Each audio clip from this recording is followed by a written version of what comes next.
이 복음이 우리의 모든 삶, 또 우리의 모든 영원한 미래까지 합해서 정말 모든 질문 앞에서 우리의 가정 문제든 개인의 심령의 문제든 또 아니면 우리의 사회의 문제든 그리고 그게 정치, 경제 그리고 또 모든 교육, 모든 영역에 정말 복음이면 충분하냐?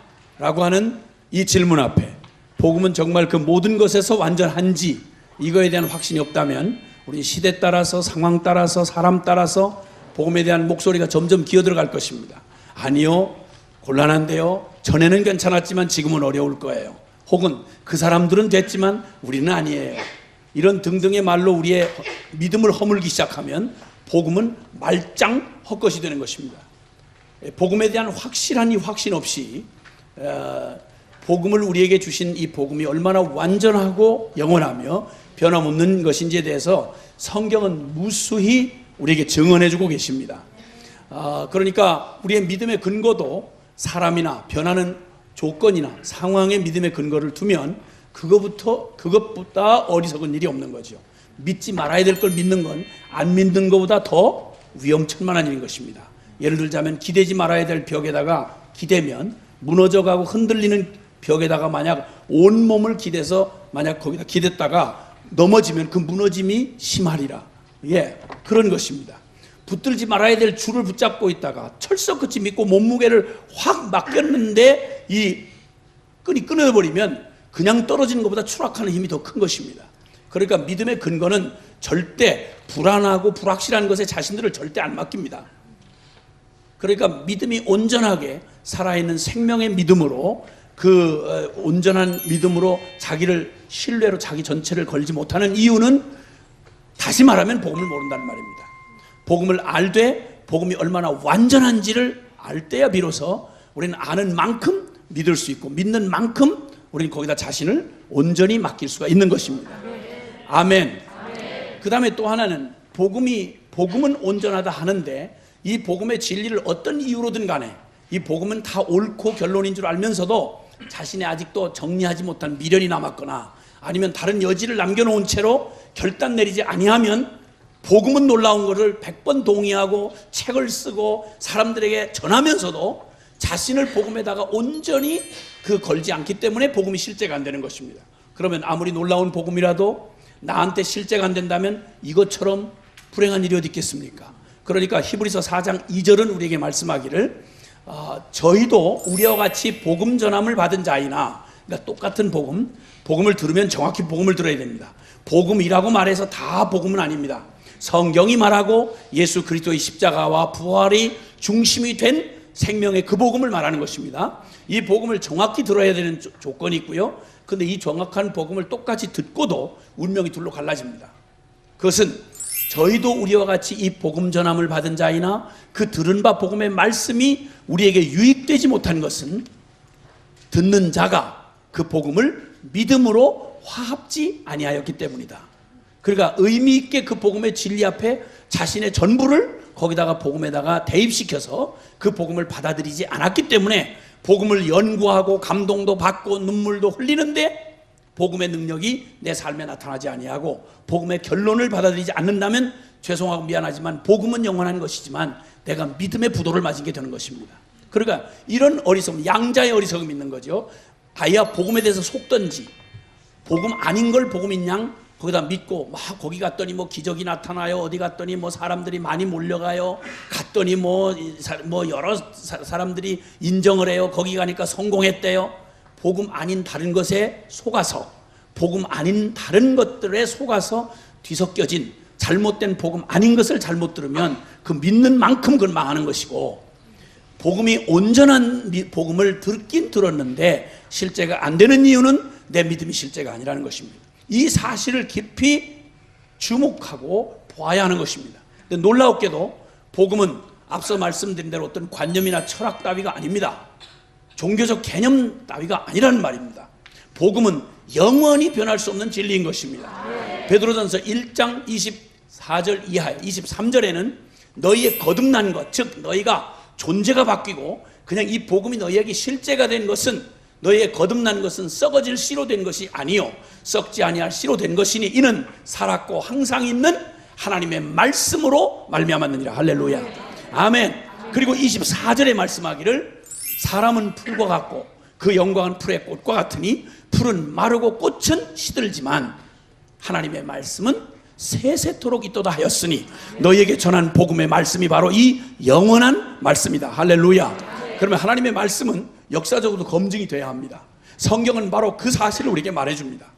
이놈 저놈 누구라도 다 하나님 말씀을 했다, 뭐 신적 계시를 받았다, 이렇게 해서 생겨난 종교가 얼마나 많습니까? 그런데 그 말씀은, 하나님의 말씀이라는 게 입증되는 것은 단순히 한 개인의 주관적인 체험만으로는 안 됩니다. 객관적인 역사적 증거들이 있어야 합니다. 이게 바로 성경 전체가 다 역사를 주님께서 온전히 드러내셔서 하나님이 살아계시며 그 약속하신 바를 분명히 이루어 가시는 죽은 저 너머의 개념의 신이 아니고, 그리고 기념해야 될 모든 종교 창시자가 아니라 이분은 지금도 살아서 역사하시는 살아계신 하나님이라는 것입니다. 아멘. 아멘. 그래서 성경을 알면 알수록 우리는 아주 망하려고 작정한 사람 아닌 다음에는, 양심이 바로 된 인간이라면 성경 앞에 무릎을 꿇지 않을 수가 없습니다. 객관적으로도 그렇습니다. 그러니까 두려운 거지요. 여러분 배너라는 유명한 그 영화화된 그 작품을 기억하실 겁니다. 그 월레스라고 하는 사람이 아주 반기독론자였습니다. 그러니까 교회 교인들을 구원하겠다는, 이 어리석은 교인들을, 이 신화 같은 성경을 붙들고 믿는다고 말하는 이 사람들을 이 불행한 데서 건져내겠다고 주지도 않는 사명감을 지가 혼자 밥 먹고 많이 열심을 내가지고 아주 몇 년, 수년 동안 전 세계 그런 박물관들과 그리고 고서들을 연구하고, 그리고 다 좀 이거 성경이 다 틀렸다는 걸 반박하려고, 복음이 그 거짓말이다, 뭐 하나님 살아있다는 거짓말이다, 기독교 이론이 잘못된 거다, 이걸 하려고 자료를 어마어마하게 수집을 했습니다. 그리고는 마지막 성경을 알아야 될 거 아닙니까? 그래서 성경이 잘못됐다는 걸 반증하려고 역사적인 자료, 전 세계적인 자료들을 다, 문헌들을 조사해서 자료를 다 모아놓고 성경을 드디어 읽고 이제 반박을 해야 되겠는데, 모든 자료를 조사하면 조사할수록, 역사를 뒤지면 뒤질수록, 문헌을 조사하면 할수록 나중에 결국은 성경 앞에서, 반박하려고 열었던 성경 앞에서 그냥 무릎을 꿇고 당신은 살아계신 하나님이십니다, 이렇게 해서 그가 모아놓은 작품으로 상당한 역사의 근거를 가지고 만들었던 게 바로 배너라는 위대한 작품이 된 것입니다. 할렐루야. 그러니까 그냥 열심으로 주지도 않는 사명 가지고 열심히 교회를 핍박하고 난리하는 것들은 내버려 두시길 바랍니다. 그건 다 사명 다 쓸 날이 있어서 주님 다 허락하시는 거예요. 그냥 내버려 두세요. 그냥 밥 먹고 지 열심히 해. 그 돈 주고 하라면 또 열심을 안 내요. 또. 그 대부분 그런 이상한 그 동기를 가지고 열심을 내야 그들이 막 죽을 둥 살 둥 모르고 한단 말이에요. 그럼 마지막 순간에 주님께서 코만 이렇게 비틀버리면, 그럼 주님께서 간단하게 그 모든 자료가 다 주님을 찬양하고 높이는데 쓰여지지 않을 수가 없는 거예요. 그래서 악인도 악한 날에 필요해서 하나님이 그냥 두신다는 거예요. 주님이 악을 도모하는 분이라는 말이 아니라 악인을 곧대곧대 정리를 안 하시는 이유는 하나님도 실력이 있으셔서 그러는 거예요. 그러니까 핍박하는 남편을 오래 두는 것도 걱정하지 마세요. 그거 사명 감당하느라고 그래요. 그래서 내가 딴 생각 안 하고 주님만 오로지 주님을 사랑할 수 있도록 그 신랑, 그게 아주 사명 감당하느라고 저도 얼마나 힘들겠어요. 밤에 잠들었을 때 머리에 살그머니 손을 얹고 안수기도 해주는 거예요. 이게 간증거리를 장만하려고 이렇게 열심히 사명을 감당하는구나, 얼마나 힘들까. 주님 위로해 주시기를 바랍니다. 그렇게 하고 기도를 하고 하여튼 변화대로 기도하는 거예요. 그러면 그게 나중에 훌렁 뒤집어져 가지고 아주 확실한 증인이 되는 거지. 그러니까 모든 걸 주님이 다스리고 계신다는 거 믿으시죠? 아멘. 그러니까 아무것도 놀랄 일도 없고 뭐 할 것도 없어. 왜냐하면 진리는 영원히, 아무리 전 세계 70억 인구가 다 덤벼들어서 아니라고 한다고 진리가 안 되고, 하나님 없다고 이렇게 말한다고 해서 그렇게 되는 하나님은 처음부터 하나님이 아니지. 믿든 안 믿든 상관없이 하나님 없다고 떠들건 그놈은 죽어도 주님은 영원히 살아계십니다. 아멘. 역사에 수없는 인생들이 100년을 못 채우고 죽는 인생들이 하나님 못 봤다고, 안 보인다고, 없다는 거야. 내버려 두시길 바랍니다. 내버려 두고 그러면 이제 가는 날이 옵니다. 그럼 주님은 지금도 여전히 살아 계신 것입니다. 주님이 주신 이 영원한 복음이, 그래서 복음은 영원하고 객관적인 증거로도, 역사의 증거로도 분명히 부인할 수 없도록 하나님이 이 모든 언약을 성취하셨고, 이 영원히 변치 않는 약속으로 보증해 놓은 이 어마어마한 비밀, 하나님의 능력이, 하나님의 지혜인 십자가 부활의 이 복음이 우리에게 주어졌다는 것은 여러분 생애에 만날 수 있는 최고의 축복이 복음을 만난 사건인 것입니다. 그러면 적어도 남이 듣지 못해서 이 안타까워하는 이 복음 말이죠. 얼마나 감사합니까? 오순절날 성령께서 오시고 나니까 말세를 하나님께서 축복의 이 성경에 보면 구약에 계속 말세에 주님이 주실 놀라운 은혜를 약속하시는 중에 요엘서 2장 28절 이하에 보면 내가 말세에 남종과 여종들에게 성령을 물붓듯 부어줄 것이다. 아멘. 늙은이도 젊은이도 환상과 꿈을 꾸게 되리라. 그리고는 몇 절이 지나서 하는 말이 그 마지막 때는 구약시대 상상도 못하던 누구든지 주의 이름을 부르는 자는 구원을 얻으리라. 할렐루야. 이 놀라운 복음이 구약성경 내내 계시되어 오던 복음이 때가 참에 말씀이 육신이 되어 오신 예수 그리스도로 말미암아 그 어마어마한 복음의 영광과 능력과 축복을 예수 그리스도의 십자가와 부활을 통해서 완전하게 드러내셨습니다. 그리고 이제는 누구든지 주 예수 그리스도의 이 십자가 부활의 복음을, 이 단순한 복음을 어린아이라도 듣고 믿기만 하면 구원 얻을 수 있는 길을 활짝 열어놓으셨습니다.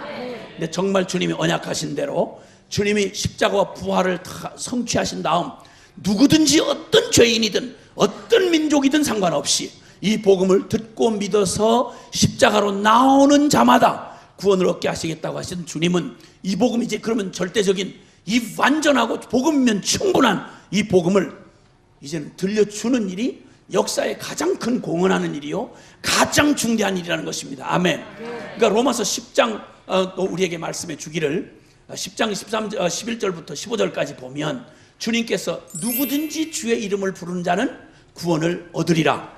그러면 이 복음이 온 열방용이고 이 복음이 모든 사람 자격에 상관없이 누구든지 믿기만 하면 구원 얻고 이 복음이 그렇게 엄청난 복음이라고 말한다면 여러분 절대적인 명제가 하나 남는 겁니다. 그게 뭐냐면 이들을 모두가 이 복음을 알아듣도록 전해줘야 하는 것입니다. 이게 인류 역사에 공헌할 최대의 큰 사건인 것입니다.